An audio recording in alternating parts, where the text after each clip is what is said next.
Welcome to Israel 365 News. This is Josh Wander from Jerusalem. In biblical news, as war breaks out between Armenia and Azerbaijan, rabbis make Gog Magog connection. In biblical news, archaeologists discover 2,000-year-old ritual bath from the Second Temple period. Also, the UAE official tasked with educating kids acknowledges the wisdom of Shabbat. In more biblical news, Sanhedrin counts the sixth year of the Jubilee cycle on the Mount of Olives. Does praying with a mask on go against King David's teachings? There is a rabbi that believes so. Also in medical miracles, Prince of Monaco makes exclusive Zoom meeting with Tel Aviv University. In Christian Zionism, flight bans to Israel aren't stopping these Christians from commemorating Sukkot. In anti-Semitism news, Columbia University student body passes BDS referendum. And in medical miracles, COVID lockdowns may cause anxiety, stress, and changes to brain structures, Israeli study finds. Today we have a special guest on. We have Marc Zell, who is an accomplished international attorney, and he is also the chairman of the Ariel University. And he is the head of the Republicans here in Israel. Welcome, Marc, to the show. Great to be here, Josh. Thank you for having me on. So we watched, some of us stayed up very late here in Israel at 4 o'clock in the morning. We watched the debate, and it was very exciting. Let's hear what your thoughts of the debate were. Well, I would sum it up like this. It wasn't particularly pretty, but it was quite effective and powerful. You know, you had a president who was focused and who was energetic, who was able to sum up his achievements and his plans for the future, I think, in a very effective way. And on the other side, Joe Biden survived. I think that's probably the best news the Democrats could have hoped for. But beyond that, there wasn't really much in the way of substance from Joe. He was rather. I would say, well, hackneyed and platitudinous, if I can use a couple mile-long words. And he really didn't give us any kind of clue about what he would do. And when the president said he's been in office for 47 years, while the president has been in office for 47 months and did more than what Biden did in all that other time, I think he was right on. Excuse me. So we didn't have, I think that the world going into this first presidential debate did not have very high expectations for Joe Biden. So there's very little that he could have done beyond having a collapse right on the spot that people would have been surprised by. On the other hand, I can say that the president, I think, would probably need some tips for the next debate, including the fact I noticed that Vice President Biden was looking straight into the camera at least a dozen, maybe 24 times, and he was speaking to the people, whilst the president the whole time was looking at Biden and didn't speak directly to the people. He was looking a little bit angry. He was a little bit. There was a few tips I think that going into the next debate, it would be worth passing on to him if you're in touch. Well, I don't know he's going to listen to me or anybody else. He's got his own style. And I have to tell you, he has a pretty uncanny ability to kind of connect to a lot of folks who think differently than you and I do, Josh. I mean, they see, in fact, I was looking at some of these polls. The mainstream media broadcast these polls, CNN, for example, that Biden won by a landslide the debate, these flash polls. But I saw a number of them where by conservative pollsters who said that Trump also just on his side just smashed Biden. You just never know. I trust the president. I trust him when it comes to his mode of communication. It's not the way I would have spoken. Probably you wouldn't have spoken. And we have our own styles. He has his, but he got his message across to a lot of people that were looking to see, including, I have to tell you, some very large numbers of Hispanics who are watching Telemundo, the Spanish network. So, I hesitate to tell them how to communicate. He's pretty effective. And let's see what happens. We got a vice presidential debate coming up next week, which is going to be very different in tenor, I think, than last night's debate. And we've got two more presidential debates after that, where we're going to be talking for the first time about foreign policy and defense, for example, which are topics I think of great interest to your viewers and as well to all of us here in Israel. I'm always wondering whether these debates, that although they are very entertaining, whether they actually convince anyone that was voting one way to switch their vote to something else. And I'm not sure how many right now in the United States are swing voters, although they've been polling, of course, people that say they're undecided. I think that people have their heels pretty much in the ground when it comes to who they're voting for. And I'm not sure there are too many people that are just in the air right now about who they want to vote for. I think you're right, but I think the estimates are they're about 10% of the voting population that's would be a swing voters, and I agree with you that I don't think last night's debate moved them one way or the other. And debates, as a general matter, do not. I think here's my prediction. I think that these voters, while they may, again, like you and others, may not have been particularly enamored with the president's style, they appreciate something about this man that is unique among presidents of recent history, or maybe in a long time in the United States, and that he is someone that really takes seriously the promises he makes to the public. And he is intent upon keeping those promises, even the ones that people say that are impossible. You know, when he talked about bringing manufacturing jobs to the United States or moving the embassy from Tel Aviv to Jerusalem, people said, yeah, I've heard those things before. It'll never happen. With Donald Trump, it did happen. And you know what? There's more of those promises that he's going to be making. They're going to be kept in the next term, if he is, God willing, reelected. So I think that in their heart of hearts, those swing voters are going to opt for energy and direction and commitment and authenticity instead of politics as usual, a la Joe Biden. There was one part of the debate, actually, all the way at the end, where the president and the vice president were asked a question about the results, how they would act after the results of the election came in.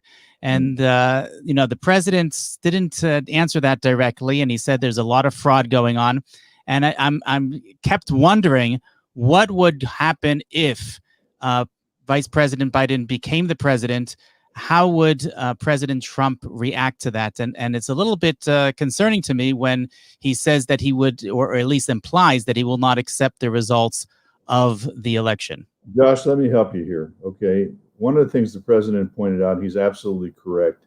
And that is, with all of this mail-in voting going on in the United States as a result of the corona crisis pandemic, I can tell you, we're registering people on a daily basis around the clock. It's confusing. It's troublesome. It's complex. It's changing every single day, state by state, 51 different states.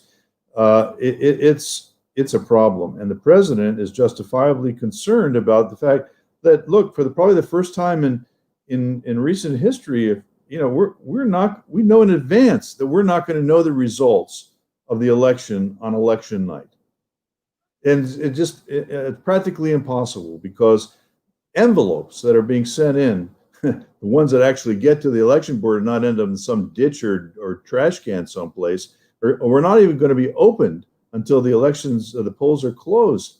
And that they were talking about thousands of them. We saw this what happened in New York in their primary and other elections around the country, where mail-in voting was a principal vehicle for people exercising their right to vote. And even today in New York, you don't know the outcome of Carol Maloney's election in Manhattan to Congress. So I think the president has a right to be concerned. Now, having said that, the president of the United States will accept the verdict of the American people.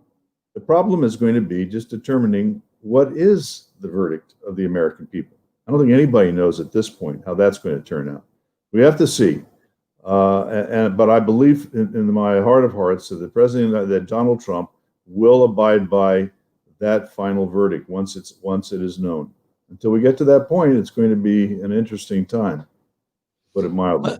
Let me ask you, as an international attorney, someone who is very familiar with decades of study of law under your belt, let me ask you about the president's pick for Supreme Court, Amy Coney Barrett.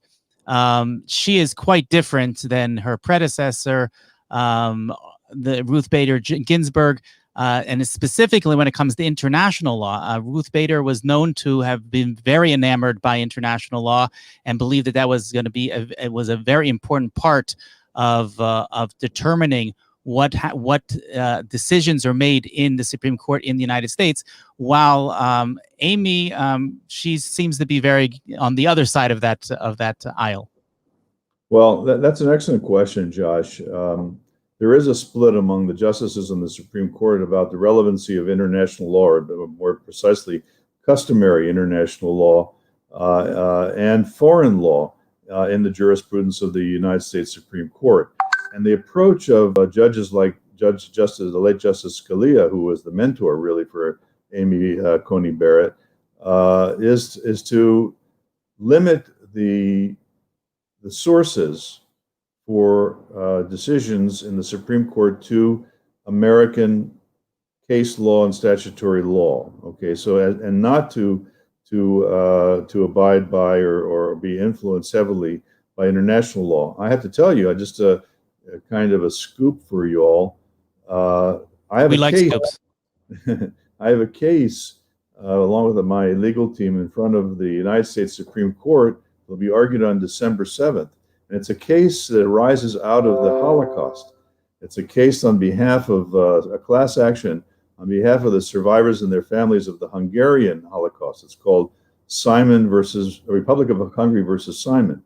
It's a case that we've been winning in the courts below up till now. What the Supreme Court will do with a new composition of Amy Coney Barrett and the other conservative justices with a case like ours, which is based explicitly on international law as provided as written by Congress, is a very good question, and that's going to be interesting. But having said all of that, I want to emphasize this: Amy Coney Barrett is a superb jurist, and she is among the top legal minds in the United States. It's true, she's a conservative, and I think the court needs a strong conservative basis, and it may not always be to the liking of people who take a more activist stand, as did the late Justice Ginsburg. But I think it's important in terms of the overall protection of American liberty, American freedom, and the preservation of our Constitution and the principles that emerge from the American Constitution, which have served the Republic well, for over 250 years. I think this is an important step the president is taking. I'm very much in favor of his decision to both nominate and have approved by the Senate Justice, I hope will be Justice Barrett, before the November 3rd election. And a final question, just to wrap up the interview. What's happening in Israel with the American election? How we know that you're very involved in trying to get people to vote. Give us an overview of what's happening here as far as getting international expats voting back in the United States. Well, as you know, Josh, and we've talked about this, there are probably close to 300,000 American citizens here who have the right to vote. Getting them all registered and getting them voting particularly in the time of Corona is a logistical challenge of a sort that I have never in all my years doing this kind of work as a volunteer have ever seen. First of all, on the one hand, there's a huge amount of interest and enthusiasm on the part of people that have never voted, Americans who've never voted in an American election and stateside, or certainly when they came out over here to Israel, and the other Americans who never thought in the past of voting for in an American election. They look at themselves as Israelis, and they think that that's really where they ought to be tossing their hat. But these people understand that this election is extremely, extremely important to the future of the state of Israel and the Jewish people, and therefore they feel that they've got to come off the bench and exercise their right of franchise. Now, I got to tell you something, Josh, and this is really interesting. The Israeli government, as you know, as your viewers know, we are in lockdown. We are in a very strict lockdown that may last upwards of a month.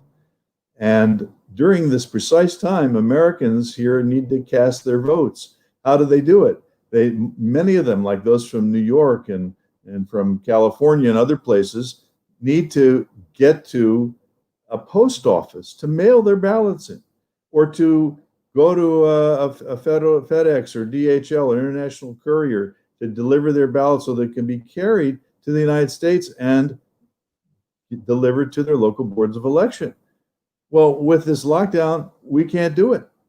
And I've turned to Ambassador Friedman. I've asked for his help in this. He says there's nothing he can do. It's a matter for the Israeli government. And the Israeli government apparently is not particularly interested in with everything else it's got on its mind in helping the American citizens vote here. So maybe, Josh, through your excellent program here, we can get the message out that we need a little bit of flexibility and this lockdown, and let Americans who have the right to vote do so in the coming weeks so that they can get their absentee ballots in the mail or with the courier or whatever. And with the help that they need from us, that they're trying to help them fill out all of these complicated forms, so they can exercise their right to vote, and hopefully determine the future of the United States and its relation with the Jewish state. Marc Zell, thank you so much for joining us today, and we look forward to hearing you in the future. Great to be here, Josh. G'mar Chatima Tova. May you and your listeners and viewers be inscribed and be sealed in the book of life. And may you have a happy holiday season. Amen. Take care. With that, this is Israel 365 News.